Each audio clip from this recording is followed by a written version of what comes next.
think one of the most important things that you need to focus on when you're trying to build a business is your psyche and your mentality. Your mindset is kind of the trend word for it now.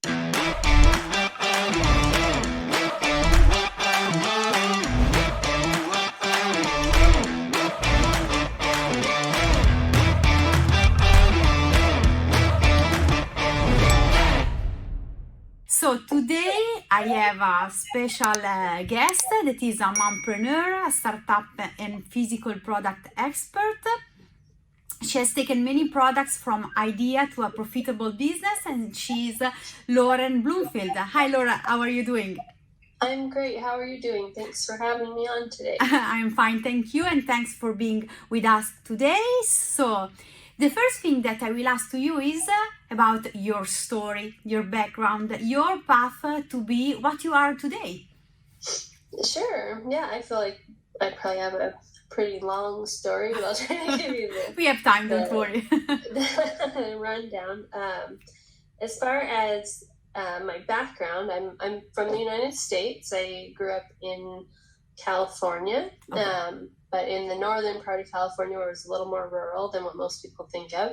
I went to college and I studied animal science, biology and animal science. And then I married my husband, who is a cattle rancher. He's a fifth generation cattle rancher from Colorado, which is another state in the United States. Okay. And if you've ever watched like John Wayne movies or anything like that, he's the epitome of that. So I lived this sort of old-fashioned, what you see in old Western movies kind of lifestyle. Okay. But I kind of like to have like one foot in the 1800s and one foot in the 21st century. So that my husband's business, the cattle ranch, is very demanding. He works every day of the year, all day long. The animals don't know it's Christmas. There is no free time. Yeah, sure. No free day, no festivity, yeah, sure. Yeah, it's a very old-fashioned business as well. It's farming and ranching where you get paid once a year, essentially, for your crops. So I worked just directly with my husband in that business, kind of on the fence line, riding horses, gathering cows, doctoring, and that kind of put my university education actually to use. I can do some things on the farm that we would have to hire a veterinarian for or things like that. But as far as business goes, if you don't evolve, you won't survive. Even with a business model that's lasted as long as it has, it's still a very different way of doing business. And so part of me was always curious of like learning about expanding that business with online tools. So in the online marketing space and kind of scaling a business, I'm self-taught. I didn't learn any of that in school. Okay. But we just tried to learn some of those things to make that business a little more creative. How can we get our meat directly to a consumer using online marketing and kind of take out that middleman, the different segments of the industry that and the more you can bring into your control, the better your business can be. So that's kind of what led me that way. And then I actually, when we had our first child, I found myself inside a lot more instead of out on the ranch.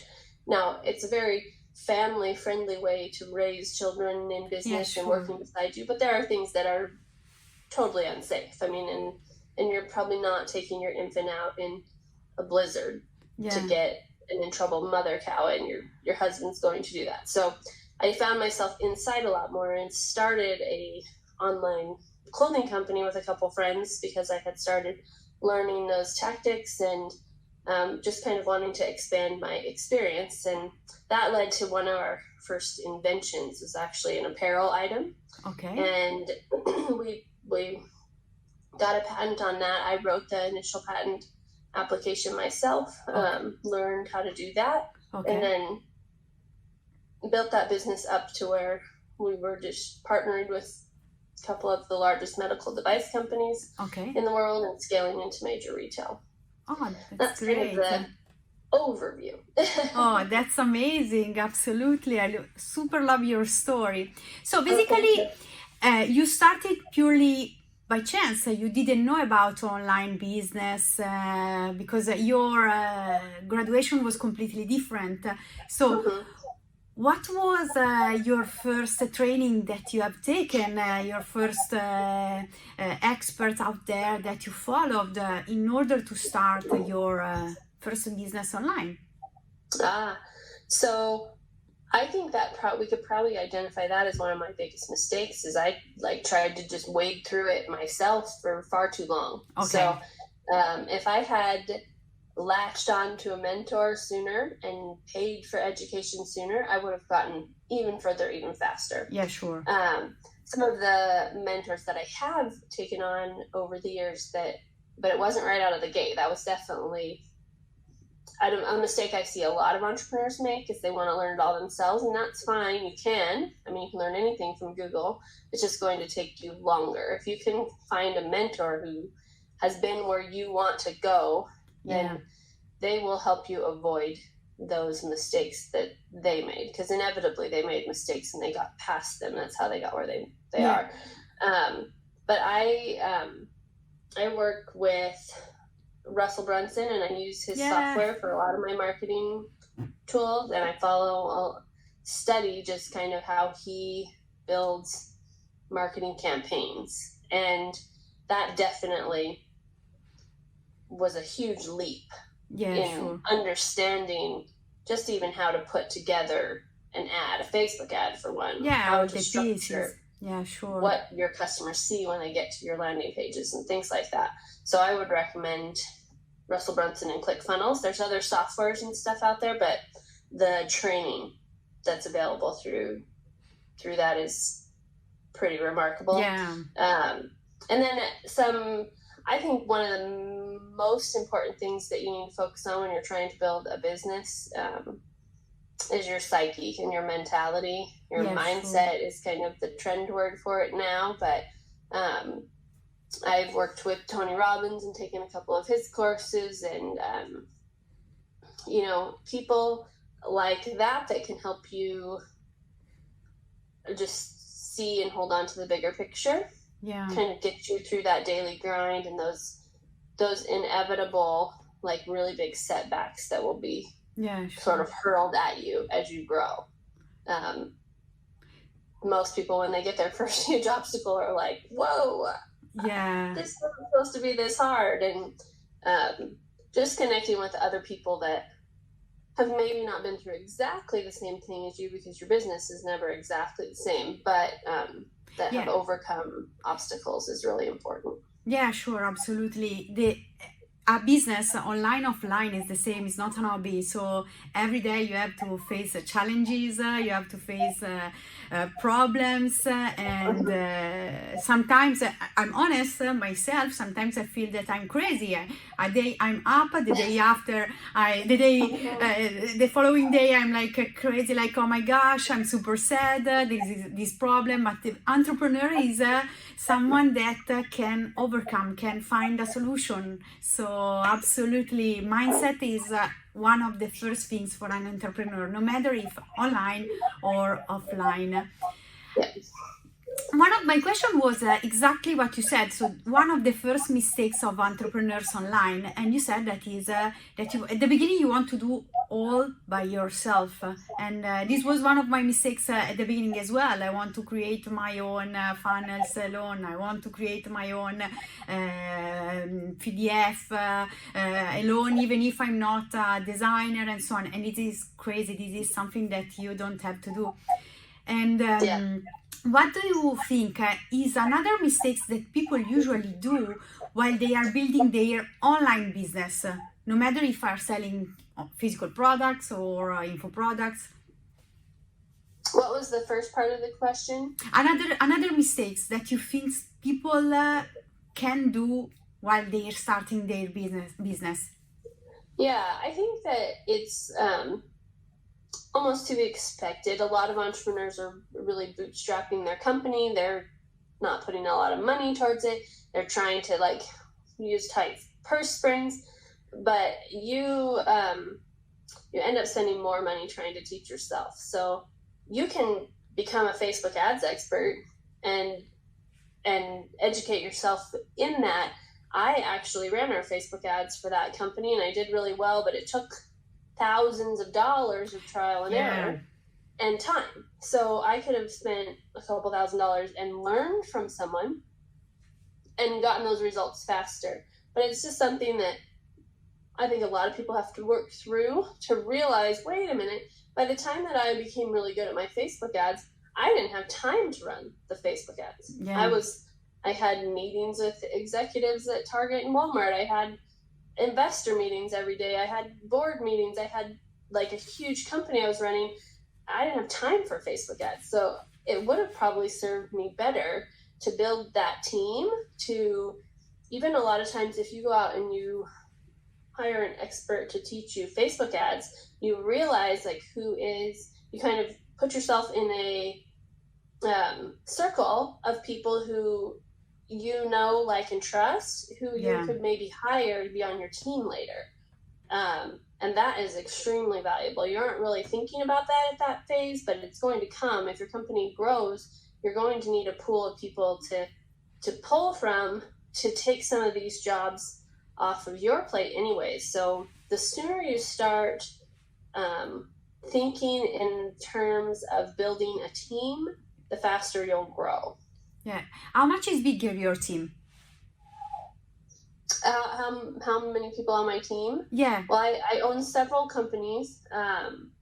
Some of them have bigger teams than others. Okay. But I try not to start a company without at least like 5 people in the startup team. Okay. How do you manage your team? Like, do you have any app or tool that you can suggest to us? Like, Sure. I've used a few of them, and I'm kind of averse to managing things in a software app. I don't know if I'm just like on that cusp of I didn't grow up on computers, and I didn't have a phone in my hand until into college, so social media wasn't part of my thing. So I think I'm lucky in that I had enough of it to be able to adapt to it, but I really am averse to it. So a lot of these team management softwares are pretty robust and impressive if you're like a project manager type mindset. The one I really like that I find to be one of the most user-friendly for like my type of person is Monday.com. It's real simple. Okay. Yeah, but I've used on different projects, I've used Asana, and it is a really great platform, but I had to have a project manager to manage that. Okay, perfect. Like specifically, she managed project management of Asana, but we were doing a pretty large project. So when you're doing something like that, maybe something more robust like Asana. But if you're building an online business and you just have a team of a few people, Monday.com is the most user-friendly that I've found. Yeah, sure.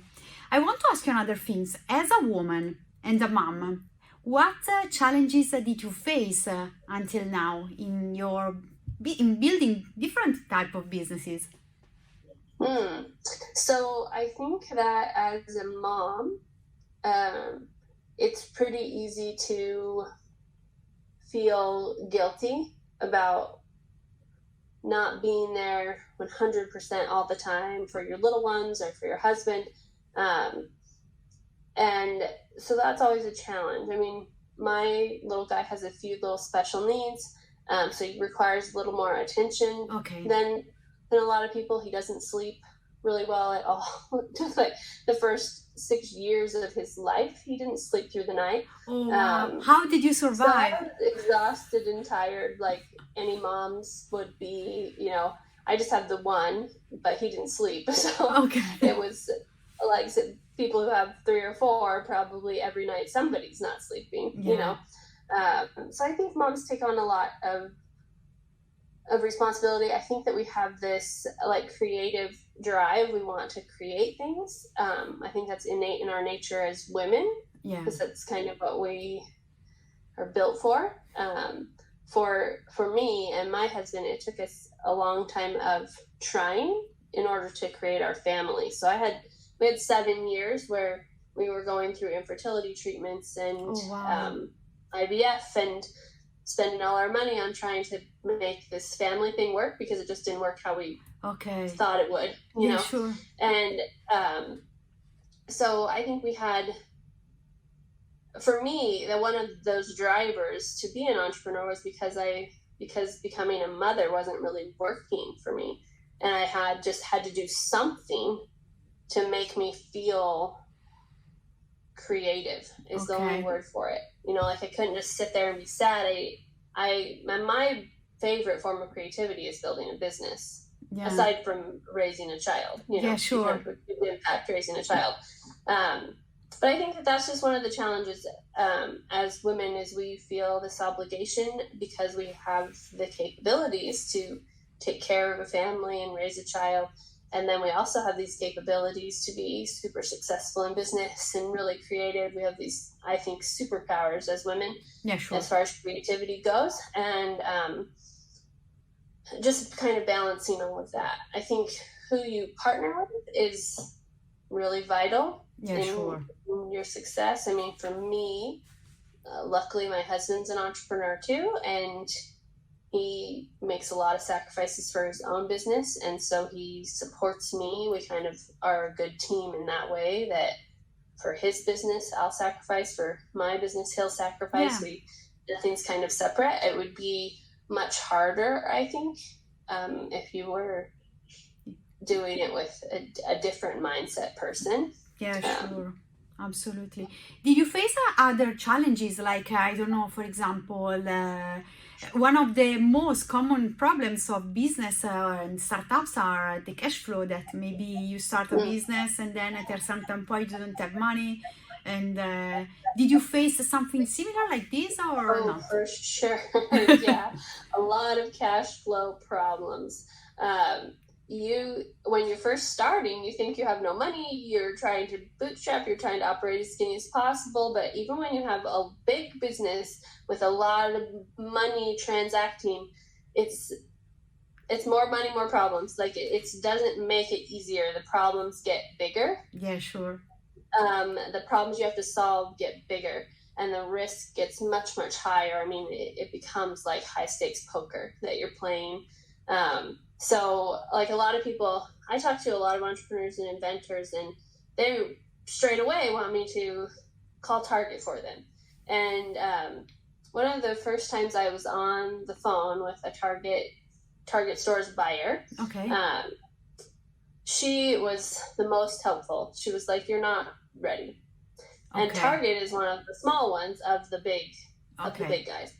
But she said, "You would be shocked at how many companies fail at $100 million. Oh, wow. I mean, a huge, most of them. And most people think that if they get on store shelves and they're a $100 million company, life is just easy breezy and you're just going along with the flow. But if you can't keep up with orders and demand, you've just risked $100 million and probably lost it. And versus like, in the beginning, when you're thinking about spending $1,000 on a course and you don't want to lose it, it just compounds itself and gets bigger and bigger. So managing your cash flow is one of the trickiest parts of it, even when you get huge, especially when you get huge. And I think that one of the things that a lot of online entrepreneurs go through when they're trying to launch their product or their idea is where to spend the money. Because you do have all of these places you could spend the money on. I mean, once you put yourself in the digital marketing space, everybody wants to hire them to write their copy or build your website or build your funnel or run your Facebook ads or run your Google campaigns or teach you how to do this and teach you how to do that. And you can blow. You are overwhelmed. Really fast. So I think that it's really important this is where like hiring a mentor would really be valuable, come into play to say, you do this step first. And then you hire someone to do this. By then you know what the ROI is on the investment you've made here. But I think a lot of entrepreneurs, once they do realize that all of these tools that are available in digital marketing. They want all of them. Yeah, but sure. you really need to focus on one at a time, master it, get your return on investment, know exactly how much money you can get back out of those efforts, and then move on to the next. Yeah, sure. And it's very similar to what would happen in like a major retail play, because you can explode huge and get yourself into really big trouble. Like if you once you launch into one major retailer, they all want you. Okay. But if you launch into Target, who is a small one compared to Walmart or Walgreens, you're basically $100 million company. Okay. Like it's a snap of a fingers. So you need a lot of money to carry that company, because if you are in major retail, they're getting you purchase orders. You have usually a week to 3 days to deliver to their warehouses, which means you need to have all that inventory stateside. Yeah, sure. So for us, we were manufacturing in Asia, and it takes about 12 weeks. That whole landscape has changed recently, but hopefully we'll get back to a cadence where we understand it and know it's coming. So you can't get a purchase order from Target and then put your order in Asia, because it'll be 12 weeks before it gets here. Yeah. And there's huge fines. I mean, Walmart charges you $25,000 a day every day you're late. Oh, wow. On a delivery. So you can't be 3 months behind. Yeah, sure. So you're floating all of this. You got a 50,000 piece order. You have to pay for that, wait 3 months, get it stateside, deliver it, and then it's usually 90 to 120 days before those big retailers will pay you. Okay. So you have to float all of that cash for a long, long time. So it's the same, and if you can really practice in like when you're smaller, when you're first launching online, yes, if you can really practice how you scale to each level. How do you manage selling 1,000 units a month and 3,000 units a month, and paying attention to how that cash flow really works will help you just exponentially manage that at bigger and bigger scales. And major retail isn't for everyone, but it is every level has similar problems that just get bigger. Yeah, sure. Do you think that is important to have like a business plan even before start all the process?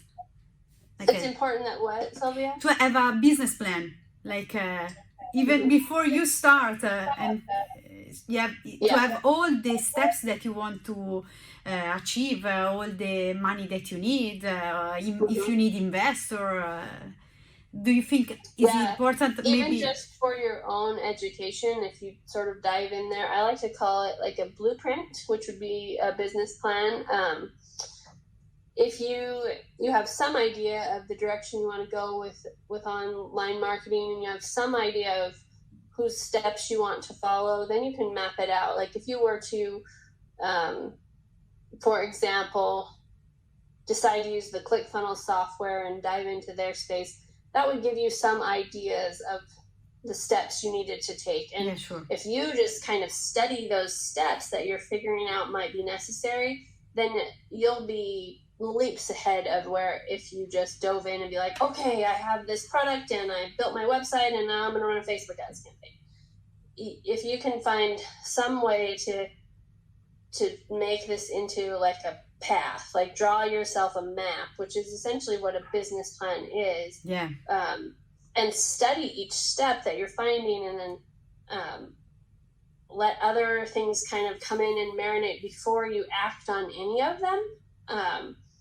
You'll be way better off, because you might just get stuck doing something that should have been like step 5 instead of step 2. And now you've spent all your money on step 5, but it's not going to return for you very well because you skipped all these other steps. Yeah, sure. Oh, is that right?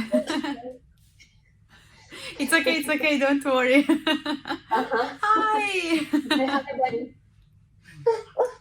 Okay, shh. Okay,